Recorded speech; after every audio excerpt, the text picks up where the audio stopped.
тийм тогтолцоо. Тэр олон газрыг нууцаар эзэмшээ хооронд ажиллаж байгаа хүмүүс сард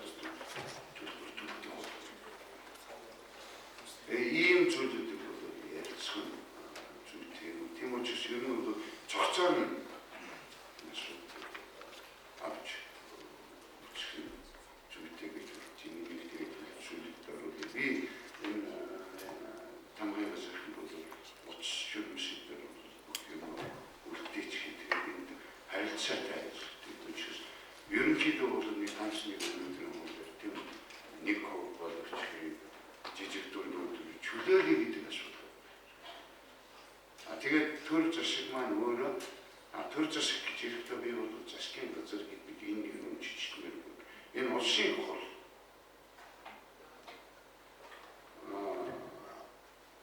Лобби группүүдэд хүчиндүүлж ирснээ илүү лобби группүүдтэй бол иймэрхүү асуудал зохицож ярилцаж шийдэх.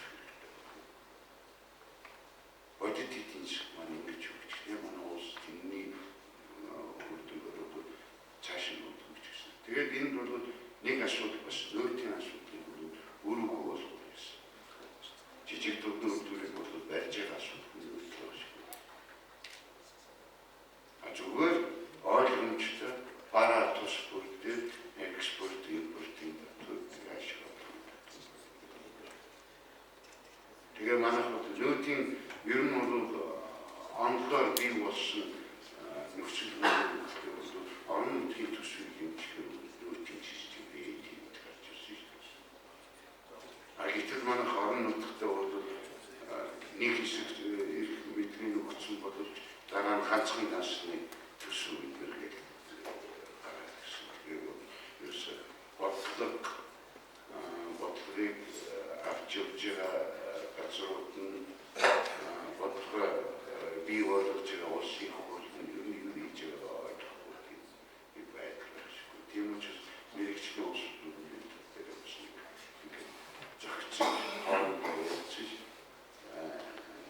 асуудыг шийдэх юм имиж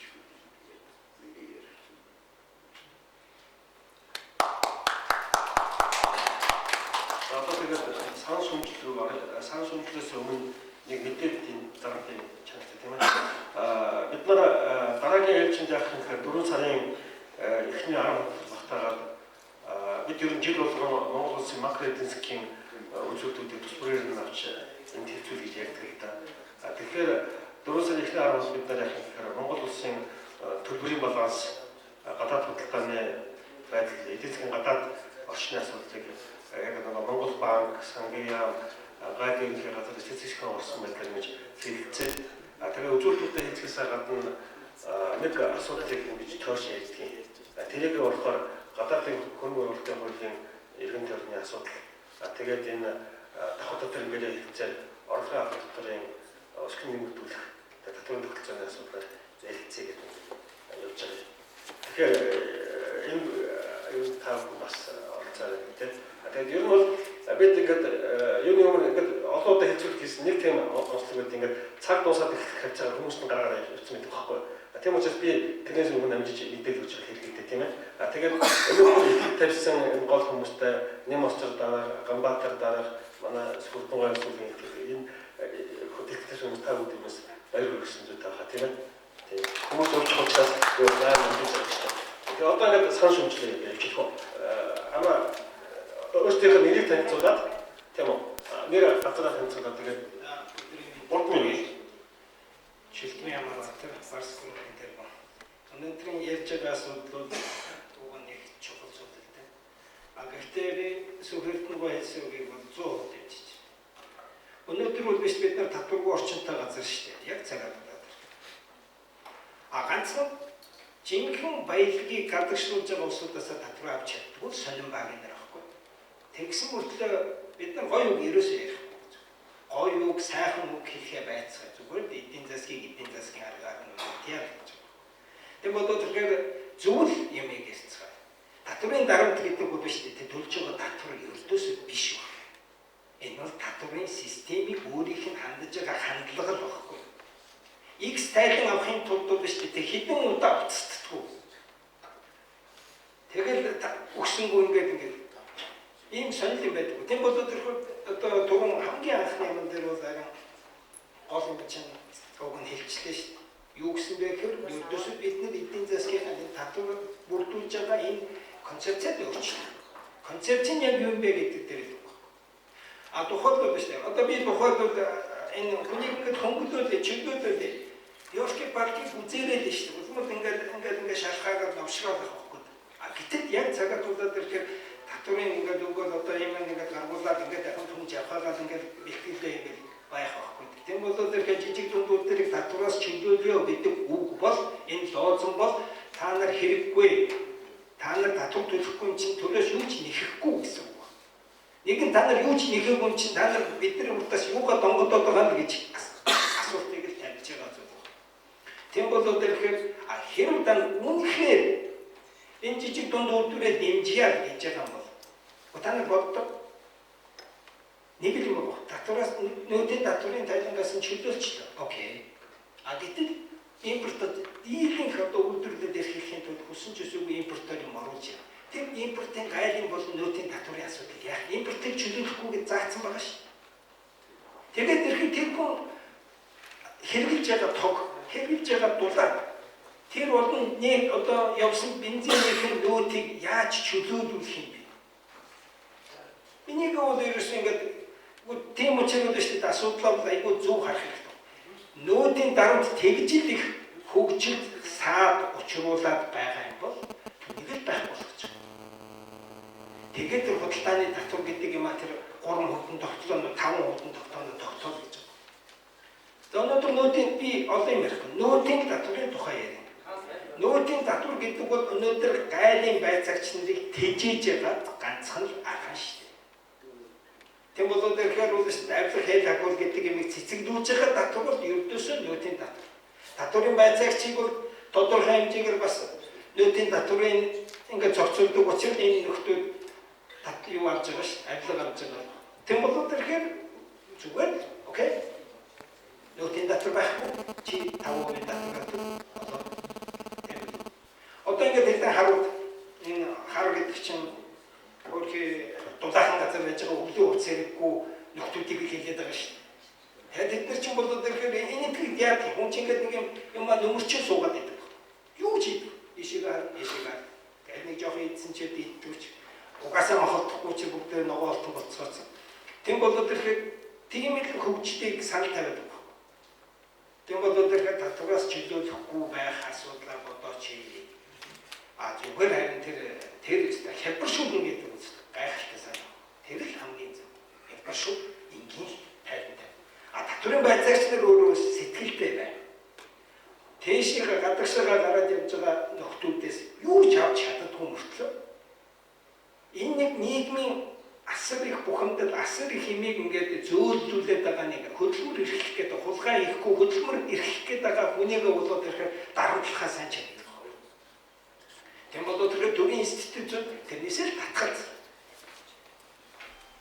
Хэрв тэд нар ингээд татвараас нь баахан чөлөөлч тэгсэн мөртөө тайлан гаргадаг байх юм бол уучлаарай. Тэгвэл татварын хэрэг байхгүй. Хүмүүс тэрэггүй. Яагаад гэхээр бол шүү дээ. Өнөөдөр 500 мянгаар нэгтлэн ажиллаж чадахгүй. Нормалны нэгтлэн бол шүү дээ. Өнөөдөр ингээд сая төгрөгийн ажилт. Тэгээд чинь тэрийг 12 сараар та хөгжүүлээд үзтээ. Тайлан чинь тэгжил гарна шүү. Зөвхөн тайлан дээр л тогтно шүү. Тэгээд бодоо. Тэм бол тэр зүгээр хялбаршуулаад энгийн татвар тогтоолгол тэгээд явуулчих. Хүнийхэн тоонд нь одоо тухайлбал би сая бодлоо 250 сая төгрөгийн болчих юм. За 50 сая төгрөх юм бол би аж ахуйн нэгжийг хэдэн аж ахуйн нэгжгээ задлах бол гэж бодож шүү. Тэм бол тэр хэдүүлээ асуудлаа арай өөр өнцгөөс би өнөөдөр ингээд хэдэн жижиг үйлдвэрүүдийг хийлгэж үзсэн. Цонхны үйлдвэр одоо тавилгын үйлдвэр. Тэгээд ирэхээр үү биш дээ. Ганцхан нөөдийн татвараас болоод унчиж байгаа. Ягаад гэвэл иргэн дорж гэдэг нөхөр бол ирэхээр татвар төлөхгүй аргалаад яваад байж болно. Барс гэдэг компани, охин компани бол ирэхээр татварын байцаагч нар анаад байж байгаа. За энэ нөхөр тайлангаа гаргах, нөөдийн татвар яаж нөөдийн тайлангаа гаргах нь. Гэтэл зах зээл дээр бол тэгэхээр $70 юу цонхоо зарч чадахгүй байна. Яг тэгэхээр нөгөөх нь 65-аар зарчих юм. Барилгын компанид бол биш дээ цонхны чанар юусоо байдал байхгүй. Хямдхан байж юм болж байгаа.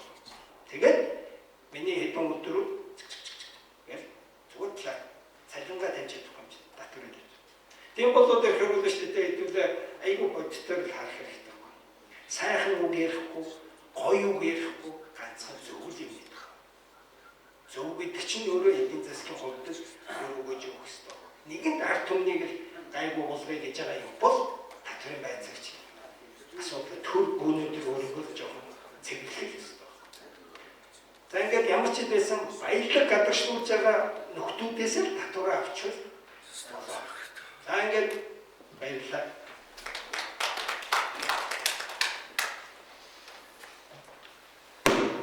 За хөдөлтөний танхимын оролцогчдоор яасан гэж байна. Тэгэхээр энэ хоёр зүйл ярих. Өнөөдрийн хэлцэгдэж байгаа асуудлууд үнэхээр хэлцэгдэх шаардлагатай асуудлууд.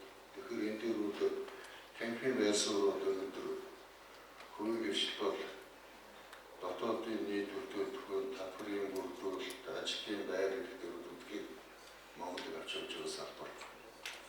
Тэгэхээр энэ салбарын үйл ажиллагааг цаашид дэмжиж төрөөс бодлогоор зохицуулах шаардлага өнөөдөр байгаа. Тэгвэл саяны мэдээлэл хийсэн хүмүүсийн мэдээлэл сонсож байхад одоо сайхан саналуудыг тусгацсан байж байгаа. Энэ дээр бид нэг зүйлээр анхаарах нь тэр нөөдөөс чөлөөлөх юм уу орлогын адуу татвараас тодорхой банк хязгаарлалт гэх хэмжээнд чөлөөдөд өгөх асуудал бол өнөөдөр нэг их төвлөрсөн чухал асуудал биш. Хамгийн гол нь өнөөдөр бид хөлд хоол идэх аргыг биш хоол хийх аргаас сурах хэрэгтэй байхгүй. Тэгэхээр энэ дээр бид нар энэ жижиг дунд үйлдвэрлэл эрхлэгчдийг ажиллах орчныг бий болгох хэрэгтэй. Энэ дээр бодлогын гаргаад тэр бодлогыг хэрэгжүүлэх механизм бий болгож ажиллаж гэж хүсдэг. Олон сайхан салбарууд дэвшүүлдэг хэрэгжиж байгаа зүйл нь бага байдаг. Тэгэхээр өнөөдөр жижиг дунд үйлдвэрлэл хаана явж байгаа? Хөдөө орон нутгад бид анхаарах ёстой. Улаанбаатарт төлөвлөсөн зах зээл ороод ирсэн. Бүх хүмүүс Улаанбаатарт орж ирсэн. Өнөөдөр 1.2 сая хүн Улаанбаатар өнөөдөр ачаалал дийлэхгүй байж. Тэгэхээр энэ жижиг дунд үйлдвэрлэл эрхлэгчдэд тэр хөдөө орон нутгад ажиллах тэр нөхцөлийг бүрдүүлээд тэр нөгөө хөнгөлөлтөө зээл, урт хугацааны зээл олгоод өгөөч. Ажлын байрыг бий болгоод өгөөч. Энэ лүүг тэр хүмүүсийг хандуулах юм бол нөгөө жижиг дунд үйлдвэрчин хөдөө орон нутгад бий болно. Тэнцэнээс амьдрал нийтлэг. Энэ ахуй татварыг оруулж тэр нөхцөлийг бүрдүүлэхгүй өнөөдөр нөөдөөс чөлөөтэй татвараас чөлөөтэй утгагүй асуудал. Өнөөдөр тэр нөхцөлийн бүрдүүлсэн байхад би ямар нэгэн үйлдвэрлэл үйлчлэгээ явуулдаг орлого олж яваад би татвар өгөх ёстой. Татвараас өдөө чөлөөж болохгүй. Харин татварыг нь тодорхой тэр үйл ажиллагааных нь орлогын хэмжээнд нь тодорхой ядвартайгаар тавьж өгөх. Хамгийн гол нь тэр үйлдвэрлэл үйлчлэгээ явуулах нөхцөл дээр гол хөшөөрөх нөх юм бол энэ өөр асуудал болох юм. Энэ дээр бид юм хийх. Өнөөдөр амьдрал жишээ ярилт. Сайдэр өндөр явж бид үндэсний үйлдвэрлэл хийдэг. Бид бүтээгдэхүүн 70 орчим буюу импортоор авчир. Тэгэл импортын бүтээгдэхүүнээр өнөөдрийн дарж модон материалыг тэр хөнгөлөлтөнд оруулах нэг юм санаа гарч ирээд.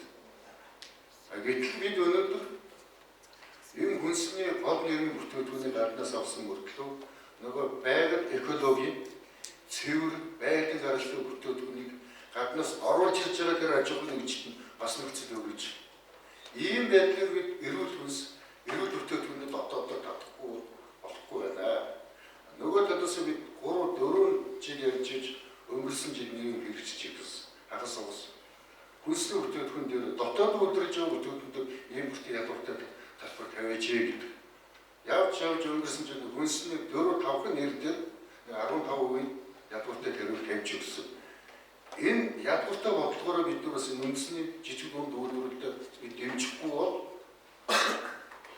Энэ ач холбогдол гарахгүй нэг ийм юм дээр анхаарах хэрэгтэй байна. Тэгээд түрүүн бас манай хүмүүс ярьж энэ жижиг дунд үйлдвэрлэдэг үйл ажиллагааг бол хөнгөлөх хэлбэр болох талаас нь хууль эрх зүйн актуудаар эхний хэлж боловсруулдаг.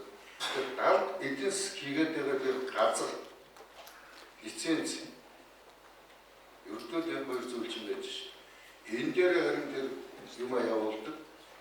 Тэгэхгүй өнөөдөр жижиг дунд үйлдвэр эрхлэгчтэй янз бүрийн дарамтлаг одоо энэ үйлчлэгээний дутагдал маш их байгаа. За энэ бол нэг ач холбогдол биш. Энийг бол ядуул хяналтын механизм бий болгоод явах юм бол энэ тодорхой талхмууд гарч ирж байгаа. Нааштай үйлдэл бий болж байна. Тэгэхээр хамгийн гол нь жижиг дунд үйлдвэрлэл маань өнөөдөр хөгжчихөд бий болчиход татвар дээр суугаад байгаа юм шиг. Тэр нөхцөлийг бүрдүүлж ахуй тадаахын энэ үйл явцын актыг хийгээд тэр хөшүүгүүд нь өгөх хамгийн гол нь засгийн газрын бодлого нь банкны бодлоготой зохицох. Энэ зохицолтой өнөөдөр авдаг бол манай жижиг дунд бичиг бизнес эрхлэгчдийг баталгааны хөрөнгөөр аваад суулцдаг байна. Би байшинтай бол одоо хөрөнгө зээл байшингүй зээл. За байшингийн 50 саяын зээлийг 25 саяын зээл аваад шүнэлж яваад ингээд болчихдог. Тэгэхээр энэ дээр нэг тодорхой бодлого боловсруулдаг ийм байдлаар энэ баталгааны зээлийн сангийн бий болгодог, баталгаа гаргаж өгдөг байгууллагын бий болгодог. Ийм байдлаар өөрөх юм бол жижиг дунд үйлдвэр өнөөдөр хөгжнөө. Энэ утгаараа энэ асуудал цааш одоо шалтгаалаад явагдах юм байна. Инженеерс болоод яг энэ ахуй талдаа оролцсон, ахуй талдаа гарсан ийм нөхцөлөөр бид ажилтны зүйтэй ажилладаг төвшүүлж байна. Баярлалаа. Цолмоо. Дараа.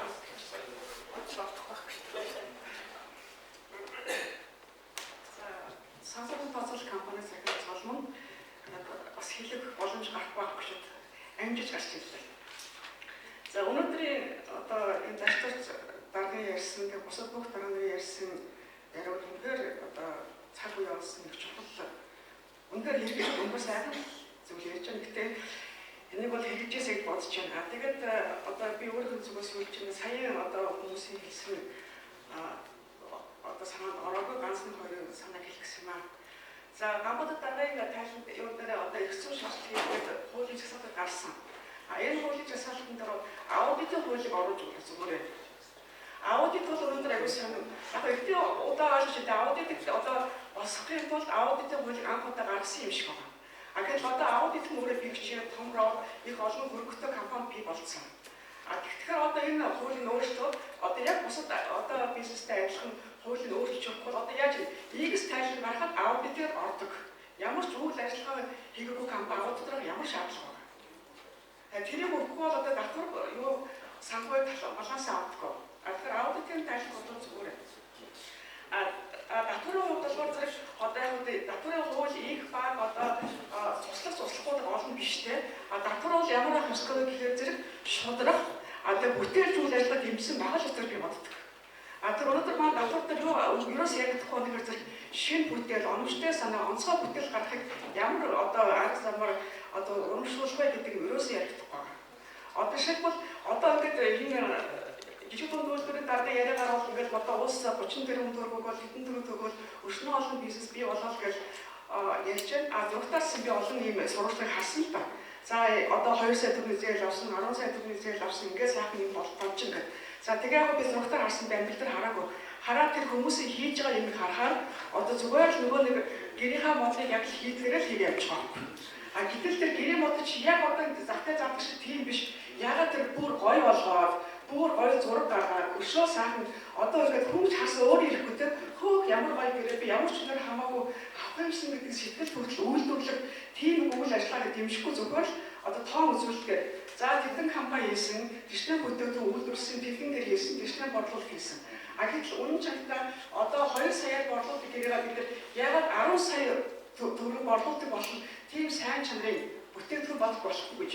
Өнөөдөр тэгвэл ягаад маань бүх дэлгүүртээ бид нар Монгол үйлдвэрсэн хувцас өмсч чадахгүй байна.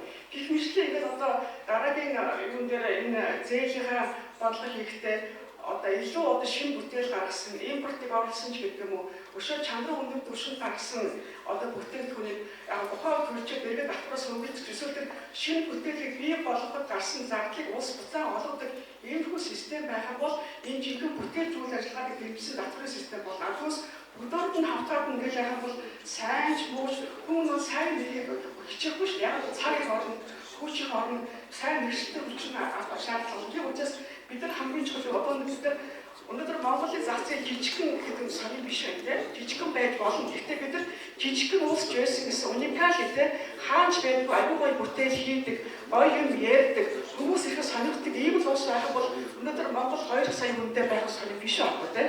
Манай Монгол тэр сонир бүтээл үүсгэх гэдэг сонир гой бүтээл авахгүй шүү хүмүүс сонирч замаараа ирнэ шүү дээ. А тэгэхээр өнөөдрийн одоо энэ гаргаж байгаа одоо хууль хэлцүүлэгтээ одоо шинэ бүтээл оновчтой санаа гэдэг бол оруулж өгөх бол зүгээр юм шиг байна. А тэгээд түрүү даштар дахин хэлсэн үнээр оюун толгой яагаад 26 газраас тэр бүтээл яг манай бүтээл шаардлага хангахгүй учраас гадаадын 16 компаниас бүтээл авч байгаа ш. Тэгээд Монгол гэсэн бол тэр яагаад тэгээд гадна захиалаад бахан тэрэн зарлагаар өчнөөдөр илүү ажиллах хийхгүй л авчихсан. За тэгээд басны санаа юу гэхээр зэрэг олон бид нар ингэж байгаа штэ. За зээл өгөөдөр одоо мэрэгчлийн аль яадаг гэж зэрэг за энэ ариун цэврийн шаардлага хангахгүй энэ боо бол хаагаад идэх байхгүй. За хааж болно. Тэгэхээр хаах юм бол нөгөө байгууллага хагийн орд нөгөө байгууллага яаж сайн болох вэ? Шийдвэр тэр ариун цэврийн бохор авах бол сайжралтай тоног төгөөрөмжийг худалдаж авч тэр нь хөнгөлөлтөй зээл өг. Тиймэрхүү арга хэмжээ авахгүй зүгээр одоо ингэж чиний болохгүй тэр болохгүй нэг хаах ёстой битгээр зээл хин өгөхтэй гэж үнэхээр өнөөдөр ажиллаа хийсэн байгаа. А гэтэл тэрийг сайжруулах хүмүүний мэдлэг хүрхгүй байж болно тийм санхүүгийн чадвар хүрхгүй байж болно. Энэ хэсгээр бид давхрын болон одоо энэ зээлийнхаа өсөлтөд гаргаж өгөх юм бол илүү ашигтай байх болж бодож байна. За баярлалаа.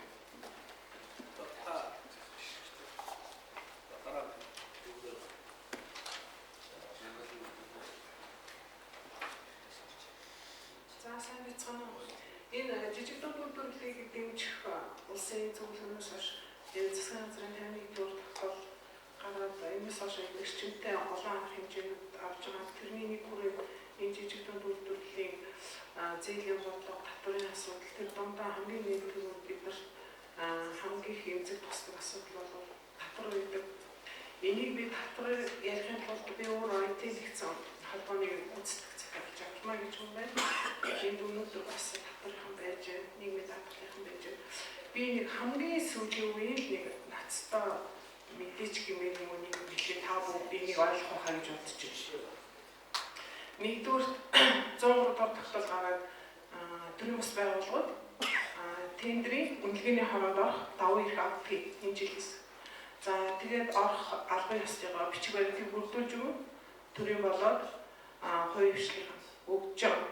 Өгөхөд ерөөсөө тоотоо 2-3 аж ахуйн нэгжүүд бидрийг үнэлгээний хороонд оруулах сонирхолтой. За миний хувьд ерөөсөө ганцхан газар орсон. Ажиглагчаар байгаа гэж батлан хамгаалах хэлж байгаа. Хэлийн цэрэг үнэлгээний хороонд орж байгаа. Шүүхийн шийдвэр гүйцэтгэлийн газрынхан та ажиглагчаар байгаа гэж байгаа. Зөвхөн 2-3 газар ингээд ороо явж юу ажиглагдсан гэхлээр ийм юм ажиглагдчихж байгаа. Манай төрийнхэн өөрсдөө бизнес хийдэг энэ дээр үнэхээр товч тодорхой гараад ирж байгаа. Гайл дээрээс одоо аюул бүртгэгдэхүүнийг оруулж ирж байгаа гайлын мэдүүлгээс харахад 9 аж ахуйн нэгж сүүлийн 3 жил 700 мянган метр даваа оруулж ирсэн. Төрийнхэн сая гаруй метр даваа оруулаад ирсэн. Одоо энэ татвархан байж татвархан даваа оруулаад ирдэг юм байна, хэлхий оруулаад ирдэг юм байна, хэлний айлын оруулаад ирдэг юм байна. За тэгээд оруулаад ирсэн үедээ нөгөө нэг бараа бүтээгдэхүүнийн үнийг би одоо яг таамагч юм. 6400 төгрөгөөр дотортой гитлийг оёо гэж байгаа. Өдөр аж ахуйн нэгж. 6100 төгрөгөөр би ажилчтай хэд өгөх вэ? Цалингаа. За тэгээ уур ус дулаан түрээсэнд хийх өгөх. Тэгэхээр нөө татвар маань хаягдаад байгаа нөтөд л хөдөлж таа. 6000 төгрөгөөр би татвараа яаж хөдөлгөх вэ? Яаж аж ахуйн нэгж яаж юм дээр тогтох. Тэгээд тэр нь тоо нэг цөөх 1700 ширхэг барь жишээтэй. Инглиз зэрэг энийг хэн авч идэх вөхлөөр гадныхан баярлал оруулаад иддэг. Ердөө явагдаж байна манай улсад. Тэгэхээр жижиг дунд үйлдвэрлэлийг тэр дундаа оюутал тэр дундаа сахиныхны Гол проблем ерөөсөө л юм. Тэгээд 40% нь тэр X тайлан гаргаж байна. Бид ажилгүй юм чинь ажилгүй хугацаанд X тайлан гаргаж өгч. Тендерийн үлийгээ сууж, тендерийн гараад ирнэ. Жин ирэх тусам бидний хөдөлмөрийн харьцаа улам багасаад байна. Инфляц нэмэгдээд идэг. Төрийн албан хаагчдын цалин нэмэгдээд идэг. Хөнгөн үйлдвэрийн салбар хонигдаад өнөөдөр одоо байхгүй. Тэгэхээр зэрэг бид нар энэ хамгийн түрүүнд юу гэж бид нар юм гаргадаг гэвэл нөт автомат ороод ирсэн нөгөө нэг зовж хийх гээд ороод ирсэн нэг сангийн яамны тендер батлагдсан. Тэр нэг жоохон мөнгөийг ороод ирэхэд тэрнээс нь 10% аваа явчихдаг. Тэгээ бид нар 100% импортоор бараг оруулж ирдэг. Бүх татвараа төлдөг. Тэгэхээр зэрэг бид нар татвартайгаа уялдуулаад хам ганцхан проблем бид нар өөрсдөө хууль тогтоогч нь биш. Бид нар татварын ажилтан биш. Бид нар зөвхөн үйлдвэрлэгч нь. Тэгэхээр өнөөдөр ерөөсөө бидний дотоодын үйлдвэрлэлийг дэмжих гэх юм бол мэдээж хууль эрхцэн актуудаараа харж үзэх хэрэгтэй шаардлагатай болж байгаа. Нэг. Хоёрдугаар тэр гадны хөрөнгө оруулагчдыг их сайхан таатай орчин бүрдүүлсэн байдгийн өнгөрсөн энэ 20 жилийн хугацаанд оюун сүлжмэл бүтээгдэхүүн үйлдвэрлэж байгаа үйлдвэрлэгч нарыг 100% татвараас чөлөөлж өгсөн. Бидний хөдөлмөрийн хөлсийг боолчлол гараа явчихсан бид. Тэгээд бид нар жинхэнэ нойлоос эхэлж байгаа одоо оюун үйлдвэрлэгчдэр маань ерөөсөө нэг машинтай эхэлсэн усууд одоо өнөөдөр яг л хэвээрэл байгаа хэрэг.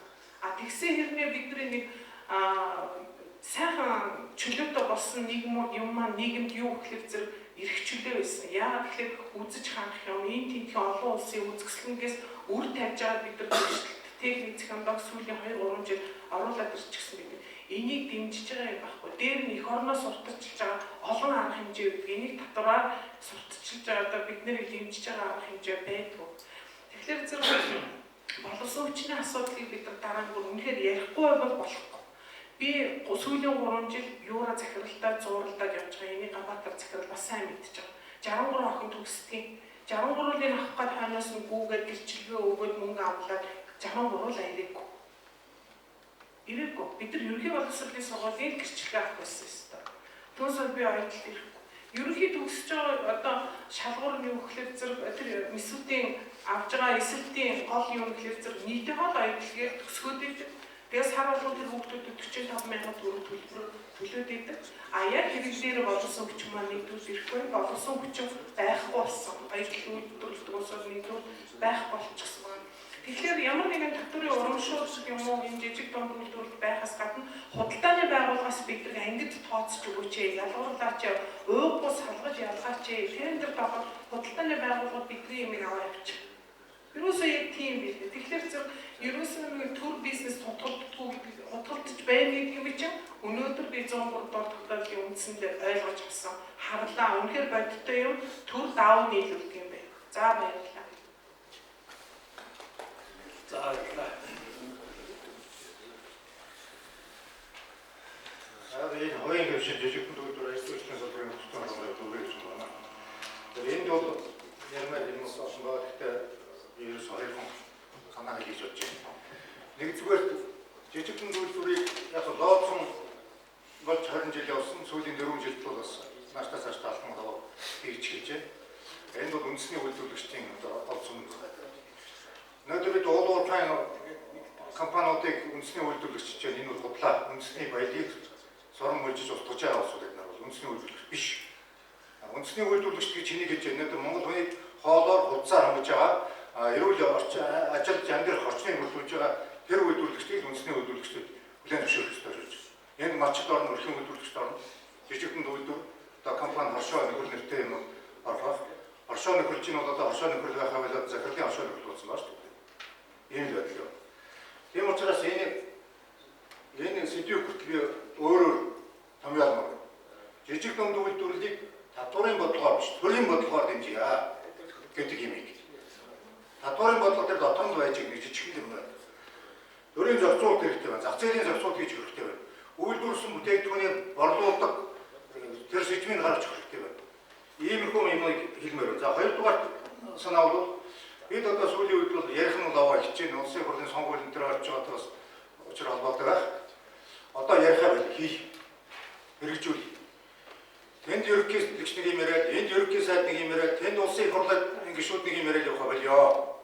Одоо гурван талаасаа ажил олгогч нь ороод, төрн нь ороод, үйлдвэрч нь ороод нэгдсэн ажлын хэсэг томилж суулгаж яагаад одоо нэг концепт гаргаж ирээд энийг одоо одоо нэг шинэ сонгуулийн өмнө хүмүүсүүд авахыг хүч байгаа юм шүүхэн батлаа. Тэгээд одоо хэрэгжүүл яагаад ийм юм нэг хэлмээр. Жижиг дүндүүлдүүрийн тухай хууль дөрөв бол бодитын өөрчлөлт оруулаад одоо мөржиглээ. Энийг дагаад татвар матур бус хуулиуд нь нэмэлт өөрчлөлтөөр ажиллах юм болсон. Ийм санааг хийж болж байна. За баярлалаа. Тэгээд дараа хүчээр юм байна. Тэгээд тийш. Манай хэд микрофон явуулсан. Энэ таны дөрвийг намайг температур чөлөө жижиг дүү үйлдвэрийг хөгжүүлэх хамгийн захирал юм ажиллагаа байна. За би ерөөсөө тоочны яг ганцхан юм яриа. Түрүүн нэмсдэр хэлтэлээр гарсан хүмүүс хэлдэг байсан. Зээлийн батлан даалтан дээр болоод жижиг дунд үйлдвэр унаад байна. Тэгээ би болохоор хүмүүс асуудал ярихгүй би шийдэл яриад тэгээд бодлогын түвшинд хүмүүсээс дэмжих хааж байна. Зээлийн батлан даалт нь өөрөө банкны шалгуур үзүүлэлтээр 35-аас 16-аас 35 шалгуур үзүүлэлтээр ороод жижиг дунд аж ахуйн хэмжээг ундаг. Энэ аж ахуйн хэмжээг унахгүй бол зээлийн батлан даалтын тухай хууль гарсан. Зээлийн батлан даалтын тухай хуулийг одоо журам боловсруулахад маш бий анхаарах хэрэгтэй. Зээлийн батлан даалт бол өөрөө банкны барьцаа хөрөнгө нь хүрэхгүй байгаа аж ахуйн нэгжүүдэд зориулсан хууль юм аа гэж үйлдвэрлэл явуулж байгаа. Өмнө дотроос хөдөө орон нутаг сум дунд байгаа бичээрийн сангийн аж ахуй, хөтрийн бичээрийн ширтийн талбай, ногооны аж ахуй, одоо хошоо, хөрөлтүүд эдрийн тэмцэх хөдөө орон нутагт ажлын байр бий болох үүнээс үндэслэл ядуурлыг бууруулахад шийдэлсэн. Хоёрхан асуудал байна. Нэгдүгээр эхний асуудлыг ярив. Өнөөдөр Монголд ажилгүй байгаа хүмүүсийн тооноос бид нар ажил хийх хүсэлгүй байгаа хүмүүсийн тоо хассан дүнгээр бид нар ажил хийх хүсэлгүй байгаа хүмүүсийн тоо бол хөдөө орон тоочны яг бодтой. Өнөөдөр бид нар өдрийн 15-аас 20 мянган төгрөгөөр сумын дундхан ажил хийхэд хүмүүс алтандаа авчиад ажлын байр дээр ажиллах байна. Өөрөөр хэлбэл танд ажлын байр байгаад хахад та ажил хийхгүй байгаа, татвараа төлөхгүй байгаа бол та өнөөдөр улсад тодорхой хэмжээний татварын хоригдлуудыг бий болгоод та татвар өөрөө тэр төлөх ёстой ажилгүй гарах. Энийг хүмүүс гаргах. Би мөнгөгүй би яг татвар төлөх. Энийг би та төлөхгүй та ажил хийгээд бол. Эцэг таны өөр болоод яваад. Тэр хүн ажил хийгээд эхлэхээр тэгвэл ажлын чадвар байхгүй ш надад гэж. Тэгвэл бид нар тэр хүмүүсийг суралтан сууж явах үед чинь мэргэжлийн боловсрол юм уу ажилтны чиглэлийн мэргэжлээд та төгсөө сурж байгаа тохиолдолд суралтын төрөөс нөгөө тэр мөнгө гэж өөр татвараас ч гэх юм. Ингэсэн тохиолдолд өнөөдөр хүмүүс ажил хийж байна. Хоёрдугаар зээлийн батлан даалтын санд миний ганцхан тавьдаг зүйл бол гашуун зөвлөхөөс тааш намжуулах гэж боломжтой байна. Зээлийн батлан даалтын сан сум орон нутагт байгаа 329 суманд байгаа сумын иргэдийг төрөх одоо нас баралтыг бүртгэгчнэр үйлдвэрлэх хөрөнгөний бүртгэлийг хэрхийг өгөхгүй бол зээлийн батлан даалтын сангийн болж ажиллахгүй. Зорилт эзэнд очихгүй. Тэгвэл зээлийн батлан даалтын сан бол хүнстэй зөвхөн үйлдвэрийн сайд, удам жан сайд өөрөнд онцгой анхаарч байгаа ажлын хэсэг байгаа гэж бид нар тооцоо гаргаж үзсэн. 329 суманд байгаа үйлдвэрлэх бүртгэгчнэр үйлдвэрлэх хөрөнгөний бүртгэх эрхтэй болоход нэг сум ойролцоогоор 1500-аас 3500 орчим хонцоор эрхтэй байдаг. Сумын дэвтэ 200-аас 250 өрх байдаг.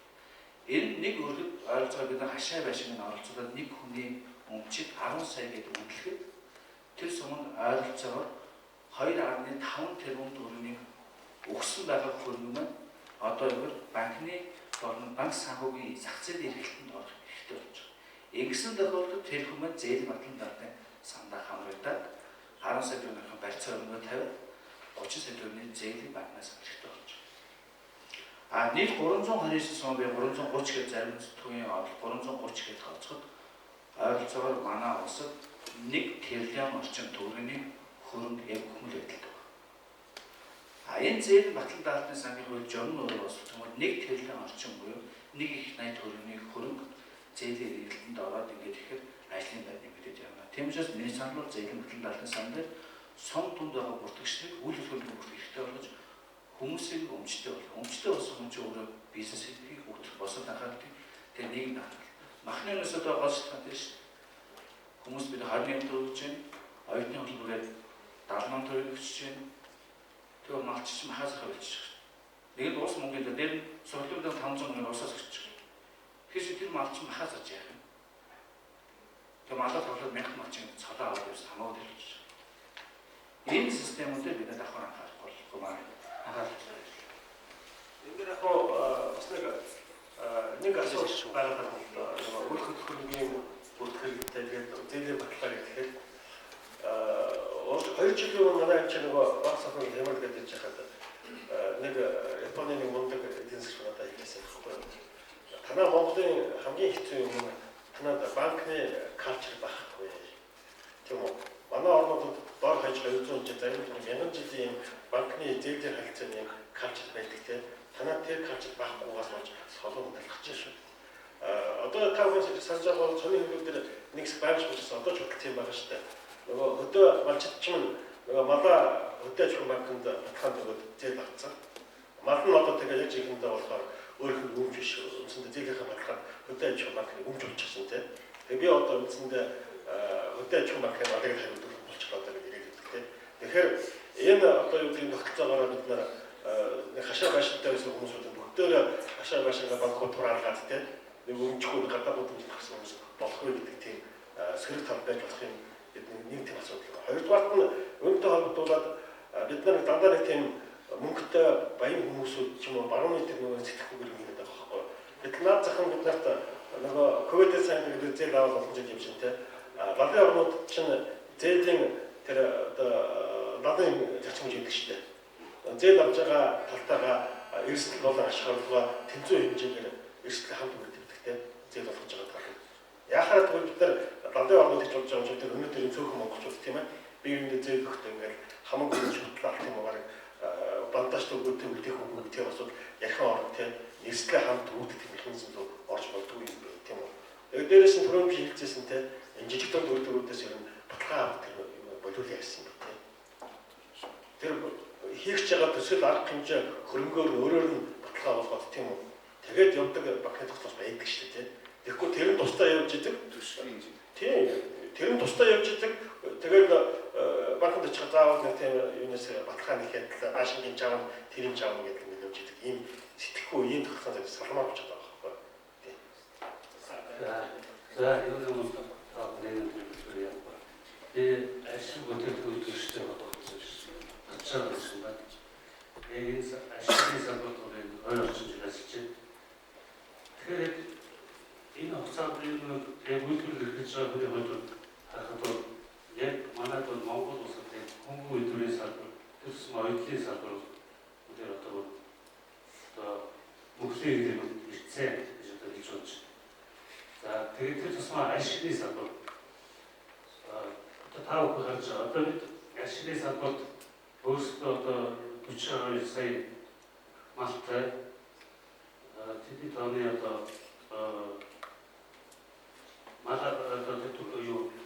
бодын одоо асар түүхээр экспортоор гарч иж түүхээр бол хас хосроос нарж байгаа. Түүхээр гарахгүй хас хосроод гарч иж.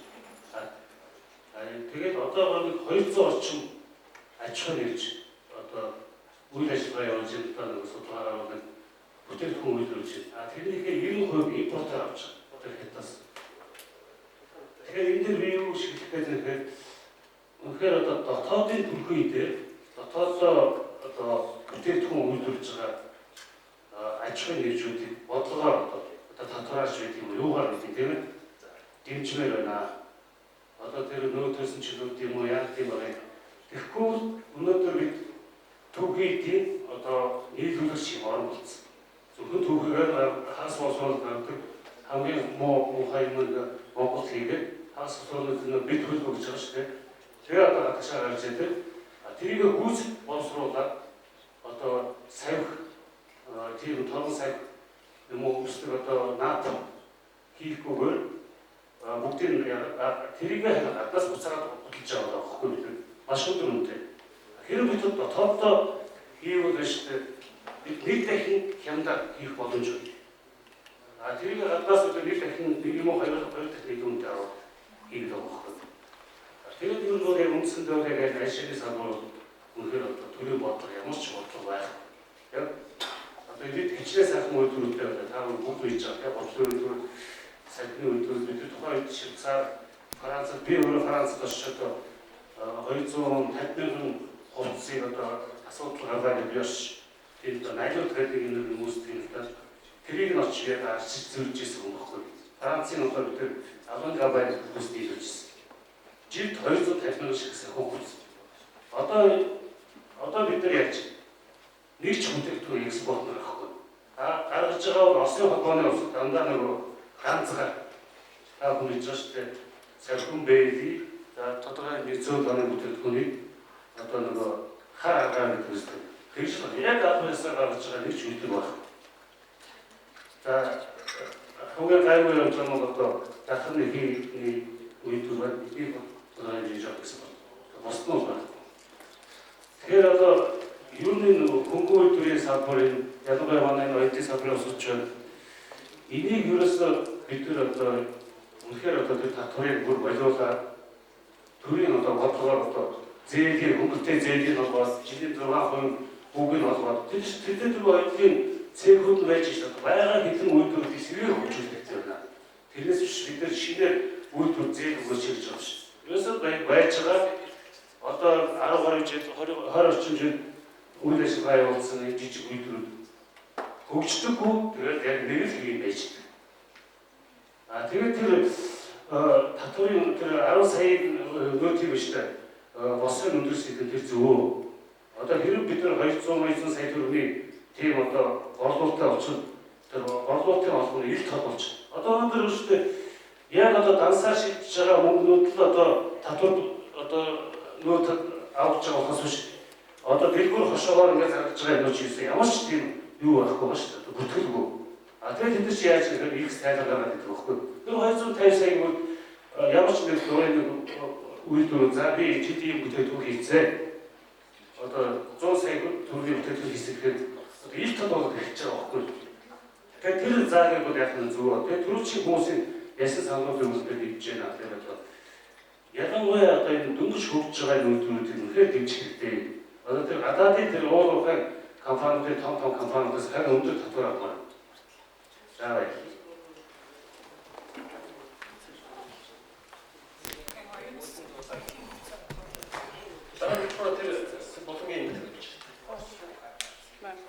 Би хувьдаа бол IT-ийн салбарт 33 жил ажиллаж байна л да. Ер нь тэгээд энэ яригдсан зүйлүүдээс хараад тахад татвар бол ер нь хүн бүхэн татвар төлөх ёстой. Тэр үүрэг имиж ер нь тийм олон шатлалтай байхгүй зөвхөн бүх юу л адилхан байвал яасан бэ. Харин хөдөө орон нутгийнх бол харин бүсийн ялгаагаар татварын юм төлөлт нь өөр юм. Түүнээс биш бол нэг дийл ойсон хүн ч гэсэн тэдний татварыг борлуулсан бол татвараа төлдөг, 100 ойсон ч гэсэн төлдөг, бүгд л жигд төлдөг баймаар. Тэгэх юм бол төлж байгаа хүн ч гэсэн нэг ойлголттой тий төлөлтийг хянаж байгаа тий тайлбарж байгаа ч гэсэн бас нэг ойлголттой юм хялбар юм болов гэж бодож байна. Тэгээ ер нь ч тэгээд даалт эдийн засгийн ил гарч ирэхгүй татвараас энэ янз бүрийн энэ төсөв төлөвлөх юмнаас татваруудаас тогтоож байгаа их байна шүү дээ. Тэгээд жишээлбэл энэ оюутан дээр ч гэсэн одоо ингээд подолд ингээд ганц хоёроо энэ гэрээрээ эднэрүүд бол ямар ч юм төлөхгүй ингээд зарим нэг нь патент гэж тийм бага хэмжээний тэр мөнгө төлчөөд ямар ч татварын хариуцлага үлээхгүй өөрсдөө маш ихээр борлуулалт хийдэг юм оюутлууд зөндөө байна, бос жижиг үйлдвэрүүд байна шүү дээ. Тийм болохоор энийг харин татвар өөрсдөө энэ талаар тэдгээр татвар төлөлтөнд татаж оруулах ажлаа хийгээд түн хэмж боловсроо чанга ажиллаа хийгээд бидний төлөх бидний үүрэг хэмжээ бүгд чигт төлжээ гэсэн тийм саналтай байна. Тэгээд би энэ үйлдвэр хийж байгаа хүмүүсийн хувьд бол харин шатлалтай байх ёстой юм бол би нийгмийн даатгалын шимтгэл төлөлт гэж бодож байна. Яг тэгвэл нийгмийн даатгалыг ч гэсэн бас энэ жижиг үйлдвэрүүдэд хүмүүсийнхаа нийгэм төлөөсөө хариуцлага байхгүй, хүмүүсийнхаа нийгмийн даатгалын шимтгэлийг төлдөггүй тийм үйлдвэрүүд зөндөө олон байна тийм. Тэгээд үүнтэй уялдаатай ажилчдын ч гэсэн тогтвол суурьшилтоо энэ нийгмийн даатгалыг төлөлтийг холбоод харин түүний төлөлт босго төлөлтийг энэ бага олгодог ч юм уу тийм. Тэгээ харин ингээд ажил олгогч бол угаасаа ажилчдыг тогтвол суурьшилтаа ажилуулах сонирхолтой тэднийд ажиллаа хангаж, тэнд бүх техник технологи зааж өгч, тэр хүнийг хүнд оюуны өчтөө хөрөнгө оруулалт хийчихэд байгаа мөртөө тэр хүн доктортой биш нэг газар ажиллаж байгаа нөгөө газар очиж ингээд оюутны үйлдвэрүүд ингээд бас сүнгийн үйлдвэрүүдийг дамжиж явдаг ажилчид айгүй их байна тий. Эсвэл тухайн үйлдвэрээс бизнесийн нууц бас техник технологи бүхнээ сурчаад өөрөө нэг жоох юм очиж бодвол их ч юм уу тийм тогтвол суурьшилгүй байгаа байхгүй. Энийг нийгмийн даатгалтай холбож хүн бүхэн нийгмийн даатгал заавал төлөх ёстой тий гэдэг шаардлага тавиад тэрийн хяналтын сайжруулаад харин ажил олгогч бол тухайн ажилчин олон жил ажиллах тусам шатлалтаараа сүүлд нь 100% хүртэл тэр хүний нийгмийн даатгалыг хариуцах бидний бэлэн байна шүү дээ. Хамгийн гол нь нийгмийн даатгалынхаа энэ хуулинд бас нэлээд өөрчлөлт оруулж өгч ажилчдын тогтвол суурьшилттай холбоотой гэж байна. Өшөө бас нэг энэ тэр засгийн бодлогоос ч гэх юм уу санаа нийлдэггүй нэг юу гэвэл өрхөө үйлдвэрлэлийг дэмжих гэдэг асуудалтай би бас санаа нийлдэхгүй. Яагаад гэхээр нөгөө гэртээ болон хөдөлмөрийн таатай биш нөхцөлд дээр жижиг янз бүрийн үйлдвэрлэлд явуулж байна. Энд бол тэгээд нийгмийн хариуцлага хүлээхгүйгээс гадна тэнд ямар шинэ техник технологи тэнд байхгүй байгаа. Тэгээд хүн өөрийнхөө гараараа чанарын шаардлага хангахгүй янз бүрийн хийж байна. Тэгээд тэр нь одоо дотоодын зах зээлийнхаа болон гадаадын зах зээлийн шаардлага хангахгүй байгаа. Тэгээд тийм болохоор харин төвлөрч олон ажилчин ажлын байрыг хангасан төвлөрсөн шинэ техник технологи нэгтгэл сүүлдэр аж ахуйн газруудад татварын ямар нэгэн төрөөс урамшуул байдаг байвал харин зүгээр авах гэж бодож байна. Микро яж шилжүүлж тийм ээ. Микро яж хооронд энэ доор хоёр хаяг болж байгаа. Энэ нь одоо президент хэмээн тийм ээ. Амун эрдэн самуу одоо президент хэмээн хоёр хаяг болчихсон. Тэгээд бид одоо яг ч анхээр ерөнхийдөө 4 сарын 15 хүртэл сонин хэмжээгээр нийт зардал иргэд байгууллага холбоод одоо ер нь санд өгөх бүх хэрэгдээс одоо санал тийм энэ аваа хийж байгаа. Тэгээд 4 сарын 15-нд хаагаад энэ чиглэлээр ажлын гарсан саналуудыг нэгтгэхэд тийм үү хуулийн үндэс баримтлал босруулах тэгээд өргөн барих тийм чиглэлээр явъя гэсэн тийм санал байгаа. Энийг ялангуяа одоо би ойлгоход бол одоо бид гадаад хөрөнгө оруулалтын хуулиар ярьж байна тийм ээ.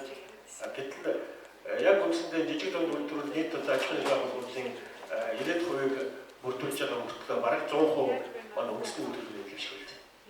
Гадны хөрөнгө оруулалт яг том юм уу гэдэг тийм жижиг тийм юм уу. Тийм учраас энийг дэмжиж байгаа бодлого маань үндсэндээ үндэсний үйлдвэрлэлийг дэмжих бодлогын нэг хэсэг болоод явах юм байна. За та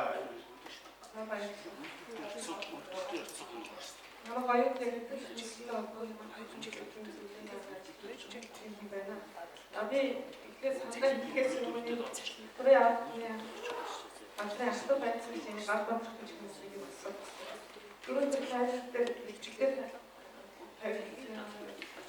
хэлэгдэжсэн одоо математикийн нөөцөс чиглүүлсэн.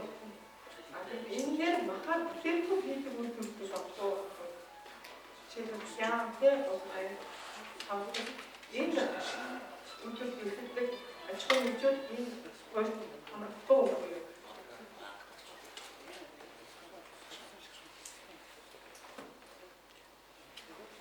За, түрээтэй хавцын хамтаа ажиллагааны бол яс хариулъя. 2011 оны 2 сарын 2-ны нэмэлт өөрчлөлтөөр онцлог улсын хэвсгэр дотоодын төвийн эдгээр үйлдвэрийн аргаар оруулсан үйлдвэрлэлэн болгосон жижиг биш ээ. Үйлдвэр аргаар төхөөрч бэлтгэх дотоодд оруулсан зураг болон шууд болж ажилласан баг боловсруулаагүй дотор ирэхдээ дайр бүртгэгдүүний нэгдүгürt арга чөлөөд нэгж байгаа.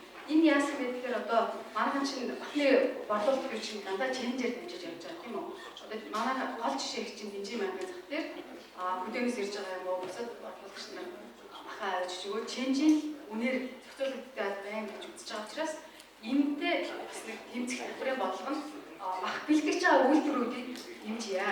Мах бэлтгэж байгаа үйлдвэрүүдийг одоо яг үйлдвэрийн аргаар мах бэлдээ төгөөж боловсруулаад ингэсэн тохиолдолд шууд амьдсан махны боловсруулаагүй одоо дайр бүртгэгдүүний нөөцөөр чөлөөж байгаа заалт орсон ийм л юм.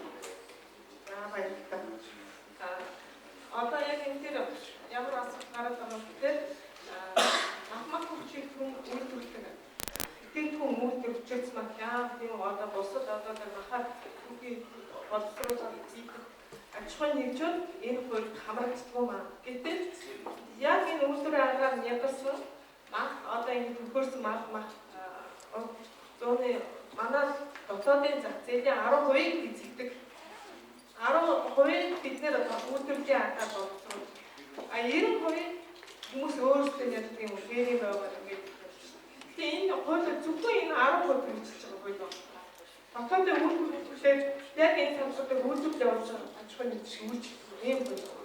Гэтэл нөгөө талаас зүрх ямар асуудал гараад ирэх вэ гэхээр энэ дотоодын зах зээл дээр энэ бүтээгдэхүүн хийдэг үйлдвэрлэгчид энэ үйлдвэрлэлээс махаа авчихдаг бид хүн чинь экспорт гаргаж байгаа.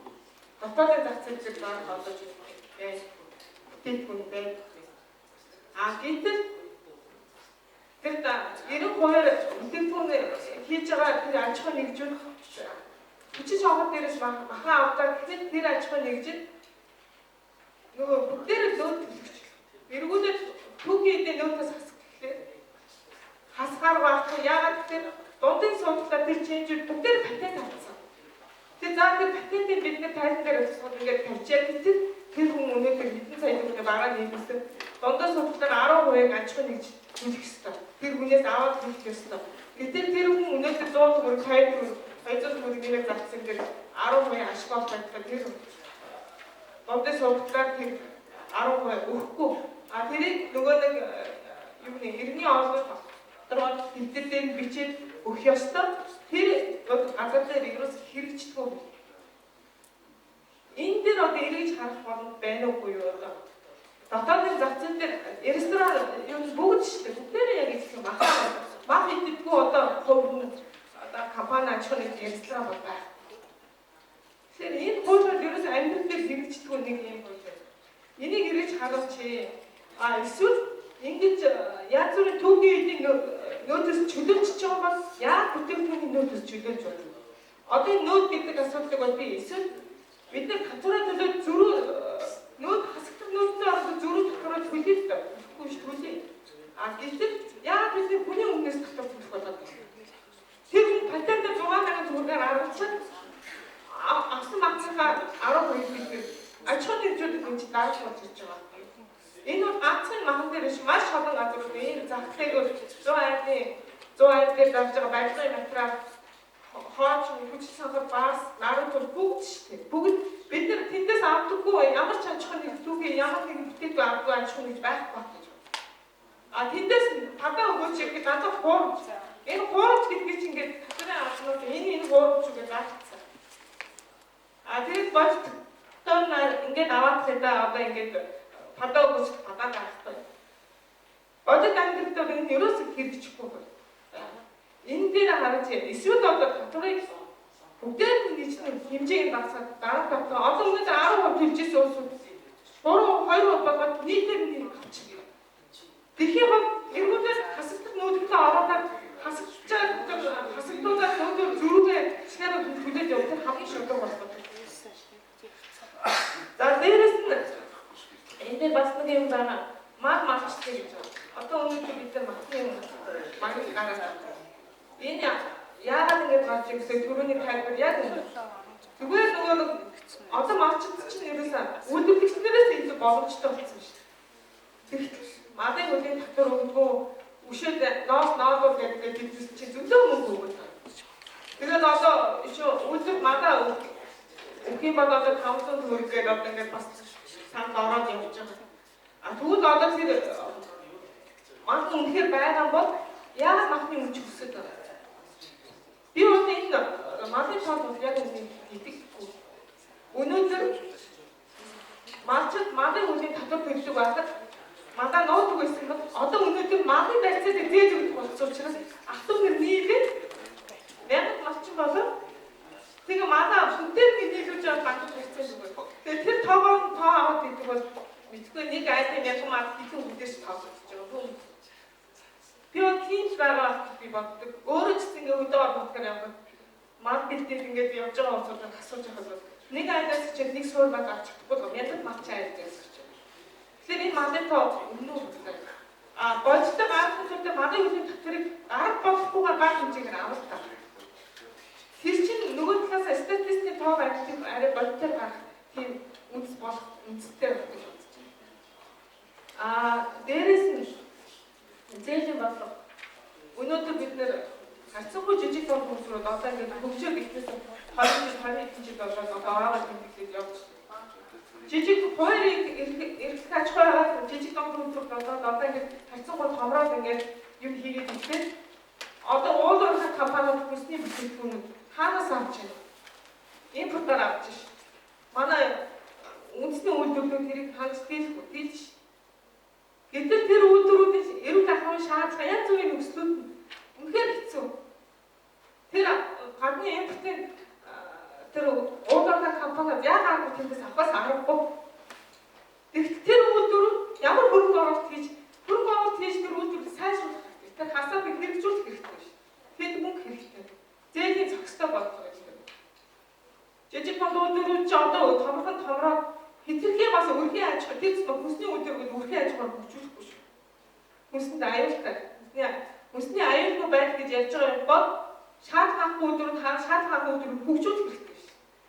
Тэгэхээр зээлийн зохистой бодлого зайлшгүй шаардлагатай байна.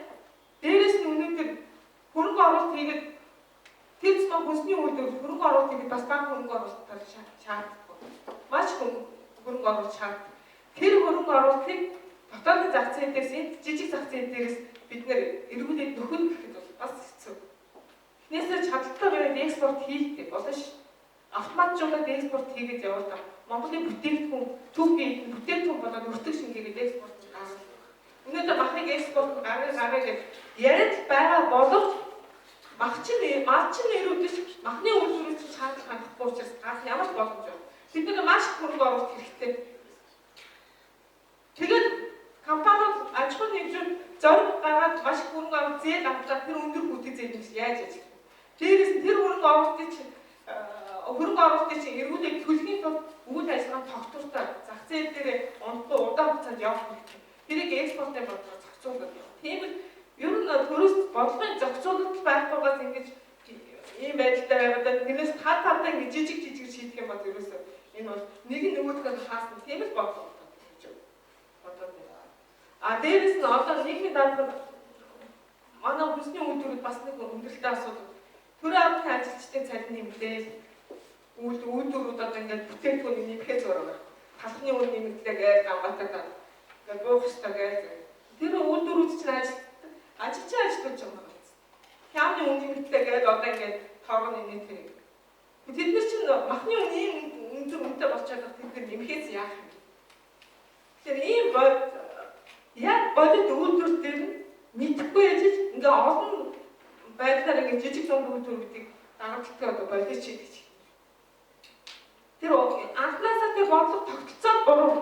Малчдад үйлдвэрт малаа үйлдвэрт тогтцоод бий болгочихсон. Тийм учраас тэр юмнуудыг анхнаас тэр ерөөсөө энэ хүний бодлого зөв зохицуулалтын зөв хийж.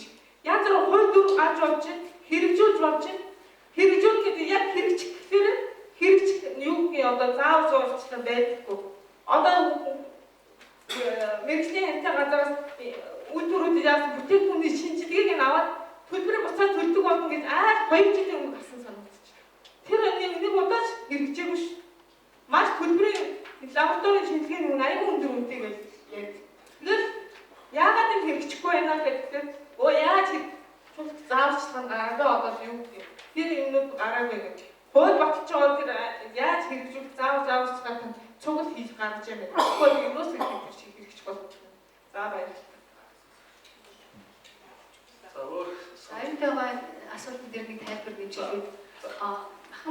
үүнээр үйлдвэрлэл явуулж байгаа үйлдвэрлэгч нарт мал аж ахуйн эрхлэгч фермерүүд юм уу тийм газруудаас малчтаас өөрсдөө төв хийдэ бэлтгэх бүрэн боломжтой. Яагаад тэгэхээр нэмэгдсэн үртгийн албан татврын тухай хуулийн 14-ийн 4 мал аж ахуйн эрхлэгчдээс анхан шатны боловсролд ороогүй мах худалдаж авсан тохиолдолд нэмэгдсэн үртгийн албан татвар шингэсэн гэж үзээд падаан баримт гэрээгийн үзэлж байгаа асуулт хийдэг учраас нэг хүмүүс нөөц шингээгүй үнээр маха одоо төв хийдэ аваад тэргээрээ хямд өртгөөр хямд одоо бүтээгдэхүүн үйлдвэрлэх бас боломж байдаг юм шүү. Энийг нэмж тайлбарлах гэсэн. За энэ тайлбар.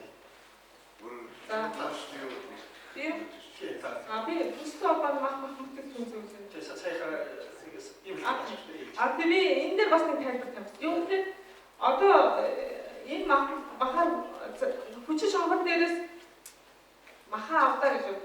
Тэгэхээр хүчит шонгор нь өөрөө одоо үйлдвэрлэгчдэр ямар нөгөө юу гэдэг гар үүсэлтэй авч байгаа гэдгийг мэддэггүй байхгүй. Яг тэгэхээр хүчит шонгор тэр бичгийг хураагаад авчихдаг. Бид нар тэр бичгийг аваад тэр гэхдээ тэр хаанаас авсан гэдэг чинь хүчит шонгороо дамжаад нэг чэнжээр дагаад үйлдвэрлэгчдэр ирж байгаа байхгүй. Гэтэл хүчит шонгор тэнд хүчит шонгор тэр ямар шаардлагатай ёстой мэдгүй. Эргүүлээд аймагаас ямар одоо хүний мал ирээд ядтаад одоо бид нар ирж үгдийг бичиж мэдэх боломж хүчит шонгор хураагаад авчихдаг. Тэгээд өөртөө нэг юм зүгээр бичиг эрүүл ахын бичиг гэж өгчдөг байна. Гэсэн тэр чинь гар үүсгээ хаахыг авч ийн үгдээ гар үүсгээ үйлдвэрлэгч мэдэх ёстой тэр дунджаа зах тэр бичиг ямар шаардлагатай ёстой. Тэгэхээр тэр бичиг тэр бидний дэрдгүү хасагдаад ирдэг бол болж ш. Тэгэхээр тийм боломж байхгүй. Зүгээр хүчит шонгорын одоо бичигтэй хүчит шонгороос бид нэг тэр бичгийг авчдаг бол бас боломжтой. За ингээд ерөнхийд давхардаагүй хоёр хасаад жижигэн дүүрэн газрын эцэг галзуу гэдэг юм байна. Нэгдүгээр татварын бодлого дээр энэ хэрэглэгчийг урамшуулах замаар жижигэн дүүрийн бүтээгдэхүүнийг борлуулах хэмжээний замаар татварын бодлого хийж өгөөж гэдэг саналыг нэмээр. Би үндэсний үйлдвэрлэлийнхаа бараа бодлож авснараа хэрэглэгч ямар нэгэн байдлаар урамшуул авдаг учраас нөгөө бараа чинь борлож тэр нь ашигтай л ажиллаж байгаа шүү дээ. Тэгээд жижиг дундын маань ашиг орлого нэмэгдэж чинь одоо нэг баахан ажилтнуудын үйлдвэрлэлээр дэмжиж ихтэй тэр нь орлохгүй нэг баахан юм. Энийг ингээд татварын энийг бодлого ярьж байгаа бол бас нэг хаягдаад байна уу энэ нэг нэмж хий. Хоёрт нь тэр интертайм зардал буюу энийг үзэсгэлэн худалдаанд орлого гадаад технологи судалдаг шинэ технологиудын алийг байрлалыг хоолунд иддэг энийг юм жижиг дундаас ерөөсөө байна нэг бойл шууд хас. Энийг хас тооцдог бол тэрийгэ зардалтаа тусах 3 сая төгрөгөөр хүн олсон, гадаад хэмж үзэсгэлэнд орсон, технологи аваад шинжилсэн гэдэг юм сургалтанд зарцуулсан хамаагүй шүү дээ. Тэрийг тусгаад аваад бай. Гэтэ баримт ихээр бол нэг балаа биенээс нэг баахан худлаа оны бүрдүүлж өгöd ингээд заавар даахгүй. Японд байгаа шүү дээ. Зүгээр ингээд 3 сая төгрөгийн бодлоготой орлоготой байлаа гэхэд 2 саяын тэр таймтайгаа зардал хийсэн 1 саяас ашиг авдаг байхгүй юу? Энийг маш хурдан нэвтрүүлэх хэрэгтэй. Энэ бол байгаа. Энийг бол манайх одоо энэ өндөр ерөөсөө харагдахгүй. За гуравт нь уул уурхай ганцхан юм байли. Уул уурхай дээр манай бодлого өөрөө буруу яваад байгаа төрний бодлого. Уул уурхай томоохон төсвөр үнэхээр 50-60 жилгээд энэ нээлттэй байгаа бол 3 жилийн дараа Монгол улсын нөөцт өөрийнхөө нөөцт одоо тулгуурсан аль шир одоо жишээлбэл товь тоосны бүтээгдэхүүн, цементийн бүтээгдэхүүн Монголынхоо нөөцөд тулгуурсан дотоодын үйлдвэрээс авах боломжтой импортын бараа бүтээгдэхүүнийг зарлах хэрэгтэй. Тэгээд 5 жилээс хойш энийг импортоор танай компаниуд авахгүй шүү гэдгээд төрийн бодлогодоо суулгах өгчгөө. Тэгээд жижиг дунд ч өөрөө зах зээл нь гараад байна шүү. Тэгээ болоо. За өнөөдрийнхээ хэлцүүлэг мэдээлэлд байгаа тийм ээ. Тэгээд бид сая таамаг мэдээлсэн 4 сар 15 хүртэл эдийн нийтийн дундаас санал аваад тийм үү. Энэ дунд саналуудаа нэгтгэж хянаад тэгээд ерөнхий нийтийн бодлогын төчхөрлөлтийг эдийн одоо саналыг тусгасан байх юм бол тийм чиглэлээр гэж байна. Та бүхэн